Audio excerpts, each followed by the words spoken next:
Good morning, eh? I'm more of an A kind of guy rather than a right. But, oh, we've already passed the first slide. So yeah, my name is Brent McLeod. I'm a supervisor in Hamilton Paramedic Service. Our service is about 365 paramedics work there. We service an area of about 500,000, close to 600,000 people. We're an urban center. So I just want to thank Gary and the team for the IRCP for having me. It's a pleasure to be here. This is my second conference and first time presenting.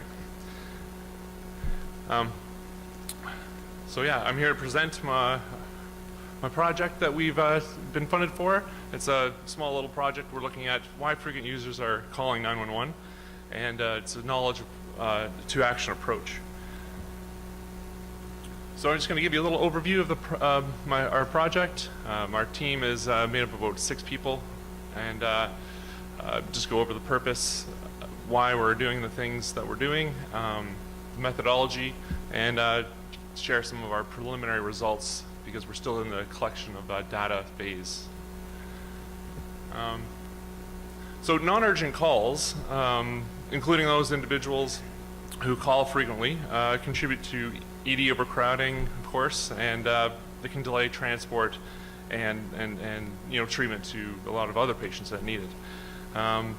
Most populations, or some populations, including those with specific medical conditions, for instance, chronic medical conditions like diabetes and COPD, they contribute to higher rates, including substance abuse, people with issues with that, homelessness, lack of primary care providers, and people in the lower income levels.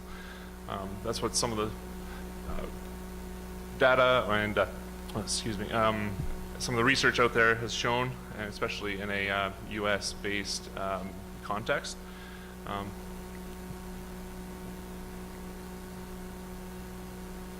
Skip a slide. Oh, sorry.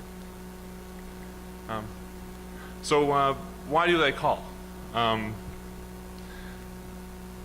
lot of the complex needs, most of the studies reveal that high 911 calls are complex, context specific. They cannot be simply reduced to a general set of individual characteristics.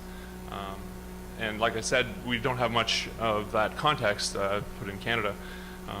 So some of the research that we've looked at, in 2013, Langer found that patients call more frequently because they've had past experience with healthcare providers. They lack alternative solutions. They may, have lack of financial needs, and of course, they're not happy with their family doctor or primary care provider. All in Sweden in 2005, he found that differences in different decision-making methods between patients, and we need to consider the patient's perceptions, which is pretty key. Examples of different perceptions we have here is I didn't have anyone else to call. I don't like to be alone, of course. We've all seen this, and I've made tea for a couple patients in my time, so very familiar with that. And something in Ontario for sure, we bring everyone to the hospital, so they just thought, some patients thought, oh, well, they would tell me if I have to go or not. But we're mandated to bring everyone to the hospital, so we can't really tell them that, although, yeah. And they just keep coming when I call. So what we want to do is we believe that understanding the patient perspective can guide us in terms of our treatments, policy making, and different programs we can implement. Especially in the Hamilton region and the city of Hamilton. So this study was aimed to identify the understandings and the reasons behind why patients are calling Hamilton Paramedic Service frequently, and we wanted to explore the social and cultural, psychological elements which influence their decisions to call 911. We wanted to identify any gaps related to when the patients should call 911 and the prevalence of these attitudes. Our design, we used a mixed method design. So our first phase of the of our project. 10 community participants were contacted. They've called 5 or more times in the last 12 months. And we used our database at Hamilton Paramedic Service to identify these patients. And we connected with them, and we called them on the phone for key informant interviews, or we had face-to-face interviews with semi-structured interviews. All the interviews were audio recorded, then transcribed. Then we analyzed the responses to marry out or feed out the themes, which was then analyzed by open coding, and then again by axial coding. Some crazy qualitative terms there. So here are examples of our questions that we've asked them. We wanted to know about their experiences when calling 911, reasons for them calling, their feelings about why they're calling 911. Was it because of health or other different reasons they've called,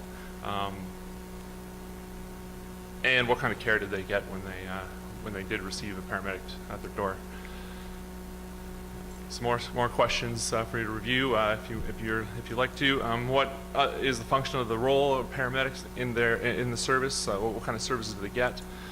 What do you think? What kind of role do they play in their health care? So then we kind of explored why they or how they thought 911 could be decreased, or their calling of 911 could be decreased. Would it be like social isolation? What are the different reasons, anyways?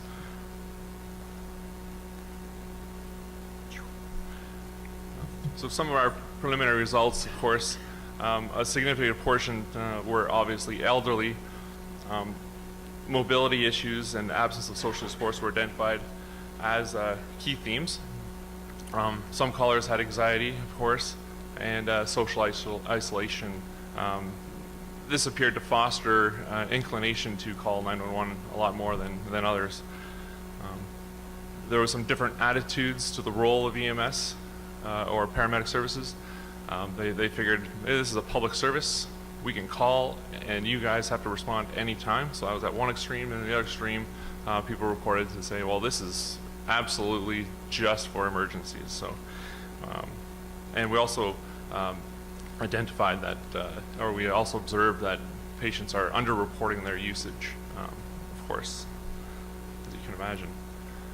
So our next steps really are to take those themes that we've identified. We've created a pretty extensive survey, and we're going to be mailing those out to about 500 of our 5 or more callers, our high users. So 500 of them are going to get a survey, starting with our first 50, the most recent, and then build it up, see what kind of response we're getting.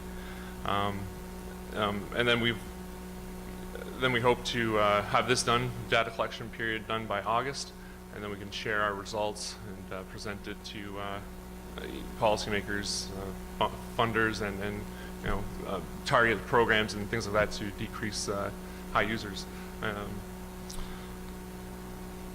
So yeah, here's my project team. I left one person off this, Gina, in the crowd there. She joined her team a little later, a few months ago, sorry. And I'd like to thank the Ontario Paramedic Research Consortium and the Ontario Association of Paramedic Chiefs for our funding. Here's my contact information. If you have any questions about this, I'll be around all weekend. And yeah, thanks again if you have any questions.